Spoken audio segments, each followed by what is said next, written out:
Hi, I'm Alaina Love. Welcome to Passionality. I'm a firm believer that there are no ordinary people. We are all on our own unique and extraordinary journey. My guests today are no exception.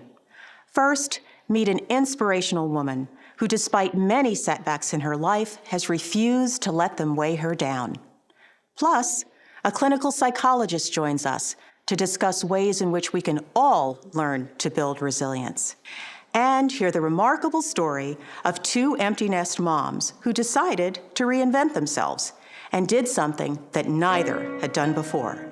It all starts right now on Passionality, where your personality, purpose, and passions meet. Builder, transformer, healer. Those are my passion archetypes. They define who I am at my best. Passionality explores how others identify their passions and use them to thrive. Join us on the journey. My first guest today is Velma Crawford. She's an emerging entrepreneur with a chest of war stories of her own, but she's survived and thrived through them. In fact, it's been the trials and tribulations of her life that have led her to create a new business. Welcome, Velma. It's a pleasure to have you here. Thank you, Alaina, for having me.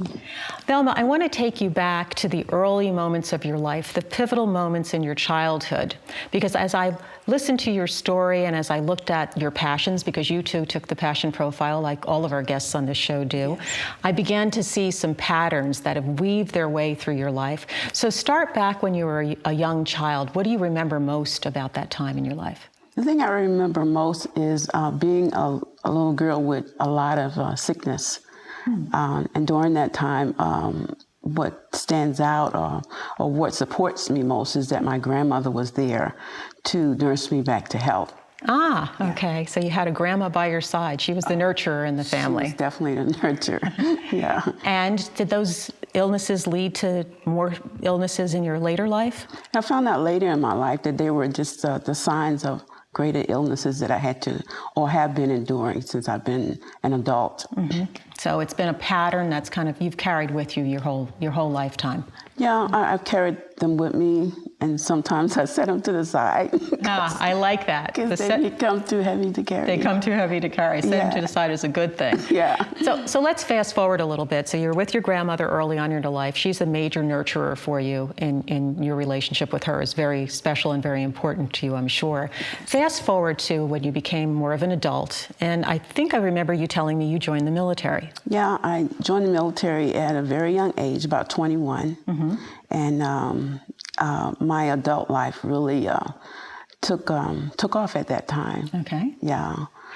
Is that where you met your husband? Yeah, that's where I met my ex-husband. Oh, okay. Yes. All right. So tell me more about that time. When did things start going south for you in that relationship? Well, we got married probably a year after I was in the military. And once I got married, I relocated to San Antonio, Texas. And initially, it seemed like a great relationship. He was all the things that I thought that my dad said a man was supposed to be, mm-hmm. But apparently I missed some things. I found out later that he had a dark side. Mm-hmm. He wanted to be in charge. He wanted to be in control, but he did it with a stern hand, so to speak, literally. Oh, okay. So are you telling me that he was abusive? He was very abusive, verbally and physically. When did that first start in your relationship? It started during the time of my pregnancy, probably about from 9 months to a year into the pregnancy. Wow. Yeah. Wow. So how did you weather that? How did you survive that experience? I remember the first time that it happened, I was totally shocked by it, to say the least. And I called my mom and was telling her what had happened. So, excuse me. So I guess at that time I was looking for rescue or support. And I remember my mom told me that, excuse me,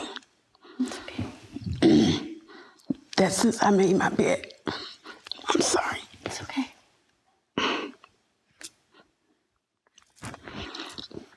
I remember my mom told me that I made my bed hard, that I had to lay in.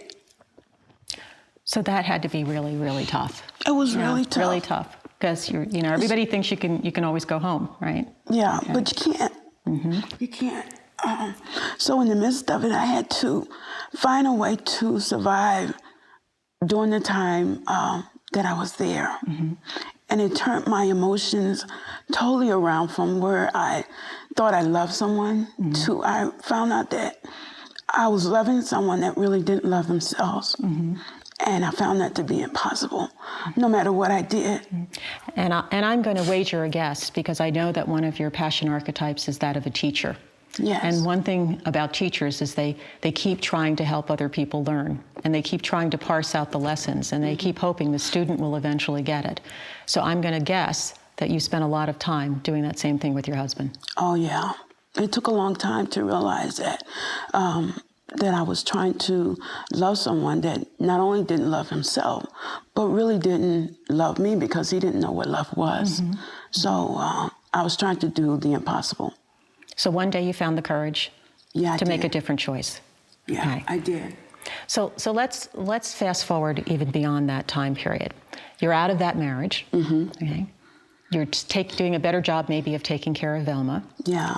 And you decide to go back to school. Yeah, it was after I got out of the marriage in 1994. I was raising my sons by myself, and I looked up and I said, it has to be more than life than this. Going to work, raising your kids, coming home. And so I decided that I wanted to find something new. I wanted to, back then at 34, 32 or something like that, I needed to prepare for a comfortable time in my life, like right now. Yeah. So I knew, my father always told me that education, that knowledge was power. He always told me that. And so I knew that school was the thing that I had to do. And so I was working for the Department of Defense, and I went to talk to one of the managers, and I told him one day that I wanted to do what he does. And I explained to him that I don't want your job. I just want to do what you do to make the kind of money that you make. And so he told me, he sent me down and explained to me what he did. So I knew, I went back to school and to work on a 6-month certificate. And the reason it was 6 months, because I was telling my sons the same thing my dad told me. And my son told me, well, you quit college and you seem to be doing pretty good. But that wasn't And you true. didn't want to be that example, right? Exactly. Exactly the opposite of what you wanted him to learn. Exactly. So you're in class one day and you're given an assignment. Tell us about that assignment. I was in the graduate program at Catholic University, and they gave us an assignment to teach a class, do a training program to teach your students how to come out and do it successfully. So I remembered it was a lot of things that I could teach them, but I wanted to do something that I loved to do, and I knew I loved to sew. And so I looked back and I looked at the time when my grandmother, I used to sit down with her, and she was a quilter, and she taught me how to sew. She didn't teach me how to sew aprons, but aprons was really simple. And then I remembered how she used to nurture me, and I used to lay my head in her lap, and she had her aprons on, and so I could smell it, you know. And so she taught me how to make aprons. So I took my fabrics and I took some patterns to class, and I laid them out, and I was teaching talking to the students, my cohorts, as if I was going to actually teach them how to make an apron. And lo and behold, they loved the fabrics, and I got some orders from the class. So that's kind of where the business started, right? Yeah, unbeknown to me, it was. And here's Grandma nurturing you even today, right? Through the aprons. Absolutely. Through the aprons. So I want you to tell me a little bit about the aprons, because we have them here. And what I think is interesting about the aprons is that they're not just a practical item. No. We cook in the kitchen, we wear aprons to protect our clothing. Your aprons are practical, but then they also have this magic side. Oh, they do. Because there's a story that goes along with them. And you told me that they talk to you. They do. And you're not crazy. So No, I'm just I'm going not on the record. She's not crazy. But the aprons talk to you. So let's start with some of the ones that we have here with us today. Tell us a little bit about, let's go to the first one here. Tell us a little bit about this particular apron, and what's the story behind her? Well, that one's just called something like a quiet place. I look at the story and what's happening in the pattern on the aprons, and the name come to me. But the one that sticks out most is the red and white polka dot one. This one here. Yeah, that one goes back to my grandmother. That one's called Maddie's Memories. My grandmother's name was Maddie. And when I was a little girl, I loved red. But my mother didn't like me to wear red. I come from the South. And being a dark girl down there, you don't wear red. But my grandmother knew that I loved red. And she went into her chifforobe and she pulled out some red and white polka dot fabric and she made me a red and white polka dot dress. And that's why I use the red and white polka dot signature. And I give it to my grandmother as a memory, a legacy, because it's healing to me. It is. And all of my laboring and my products amplifies red and white polka dot. And you're wearing it even today. I'm wearing it even today. So does each of the aprons that you create come with a story? Do they tell you a story as you're creating them? They tell me a story. Like the other day I went into the fabric store and it was cold. It snowed Friday, but I saw spring in that one, the little girl one. The little girl one here. Yeah, that was called Springtime. Springtime. Yeah, and the little girl right there is called A Bug's World. A Bug's World? Yeah. Oh, it has little ladybugs on it. Yeah, okay, it has little ladybugs on it. And so I just kind of, it takes you from a place of solitude sometimes to a place of sadness, and it makes me feel good. And so when I explain to my customers when they visit me about aprons, when I begin to tell them what I felt in making that apron, it kind of transfers my feelings onto them. And so someone that otherwise wouldn't buy an apron, they want the apron. Yeah, because the apron is more than just an apron. It's more than just an apron. It's the magic behind it that matters. Absolutely. And each pocket has a pocketbook in it. So with a story? With a story. Story about the apron. Yes. So each of these. Yeah. So what I love about this is that what you've done is just describe to all of us exactly what a creator archetype is. It's one of your major archetypes. You are a creator and a teacher and an altruist. Those are the three archetypes that really drive you. And what's wonderful about the creator archetype is that it's all about giving us some emotional feeling through the work that you create. Your artistic outlet is your aprons, but the stories that go along with them is what makes all the difference in the world. It is. And the stories that the aprons tell you as they're being created is something only a creator archetype could hear. The other thing I think is magic about what you do is that the creator and the teacher work together through the aprons.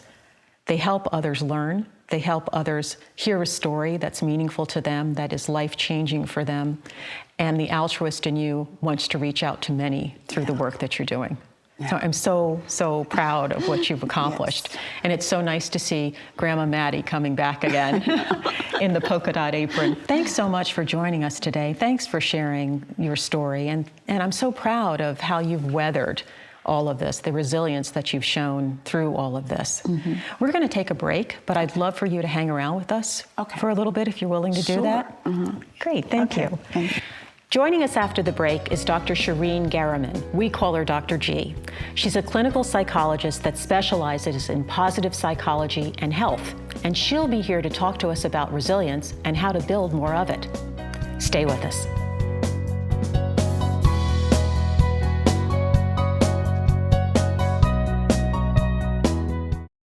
I have great news for our viewers in the Northern Virginia, Washington, D.C. area. You have access to the Women's Center. For 40 years now, the Women's Center has been providing education and counseling services to individuals, couples, and families. At the Women's Center, you can find assistance with career, legal, and financial challenges, as well as support programs focusing on a variety of issues like domestic violence, parenting, and dealing with grief. Best of all, the Women's Center provides a sliding scale fee so everyone can have access to their services. You can call their Washington, D.C. or Vienna, Virginia offices to schedule an appointment, or find them online at www.thewomenscenter.org.